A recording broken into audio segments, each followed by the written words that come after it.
নমস্কাৰ DSBG Assam YouTube চেনেলটোৰ অন্যটা ভিডিঅ'লৈ স্বাগতম। আজি 21 আগষ্ট বুধবাৰ আপোনালোকৰ বাবে লৈ আহিছো কেইবাটা গুৰুত্বপূৰ্ণ খবৰ। SC/ST সংৰক্ষণক লৈ উচ্চতম ন্যায়ালয়ে আজি ভাৰত বন্ধ ঘোষণা কৰিছে। আৰক্ষণ বচাও সংঘৰ্ষ সমিতিয়ে SC/ST সংৰক্ষণক উচ্চতম ন্যায়ালয়ৰ সিদ্ধান্তক বিৰোধিতা কৰি আজি এই ভাৰত বন্ধ ঘোষণা কৰিছে। পূজাৰ আগতে ৰাজ্যৰ চৰকাৰী কৰ্মচাৰীসকলৰ বাঢ়িব DA। ছেপ্টেম্বৰ মাহত কেন্দ্ৰীয় চৰকাৰে কৰ্মচাৰীসকলৰ 3% DA বৃদ্ধি কৰিব।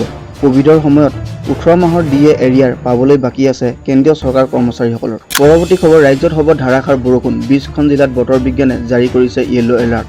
লগতে আৰু 5খন জিলাত জাৰি কৰিছে অৰেঞ্জ এলাৰ্ট। ৰাজ্যখনৰ ধুবুৰী, কোকৰাঝাৰ, হোজাই, ডিমা হাছাও আৰু কাছাৰ জিলাত বিজ্ঞান বিভাগে জাৰি কৰিছে অৰেঞ্জ এলাৰ্ট। লগতে দক্ষিণ হালমৰা, গোৱালপাৰা, বঙাইগাঁও, চিৰাং, মৰিগাঁও আদি জিলাত বতৰ বিজ্ঞানে জাৰি কৰিছে য়েলো এলাৰ্ট। পৰৱৰ্তী খবৰ, ৰাজ্যত সুৰাৰ দাম কমিল, চাউল দাইলৰ দাম বাঢ়িল। বিগত বৰ্ষৰ তুলনাত মাত্ৰ 4টা মাহতে অসমত অভাৱনীয় হাৰত 7.70 লাখ কেছ IMFL বিলাতী সুৰা আৰু 7.15 লাখ কেছ বিয়েৰ বিক্ৰী কম হোৱাৰ পাছতেই মুখ্যমন্ত্ৰীৰ নিৰ্দেশত সুৰাৰ মূল্য কম কৰিবলৈ বাধ্য হ'ল আবকাৰী বিভাগ। অৱশ্যে সুৰাৰ মূল্যৰ দাম কমিলেও আনফালে চাউল দাইলকে ধৰি প্ৰতিদিনে ব্যৱহাৰ্য সামগ্ৰীৰ মূল্য অভাৱনীয় হাৰত বৃদ্ধি পাইছে ৰাজ্যখনত। পৰৱৰ্তী খবৰ, অহা 22 আগষ্টৰ পৰা অসম বিধানসভা বৰ্ষাকালীন অধিৱেশন আৰম্ভ হ'ব। 22 আগষ্টৰ পৰা 27, 28, 29 আৰু 30 আগষ্টলৈকে চলি থাকিব এই অধিৱেশন। ইতিমধ্যে বিধানসভাৰ অধিৱেশনৰ বাবে সাজু হৈছে শাসক আৰু বিৰোধী দল। পৰৱৰ্তী খবৰ, বাণিজ্য তথা পৰ্যটনৰ ক্ষেত্ৰত ভাৰত আৰু থাইলেণ্ডৰ মাজত গঢ়ি উঠিছে সুসম্পৰ্ক।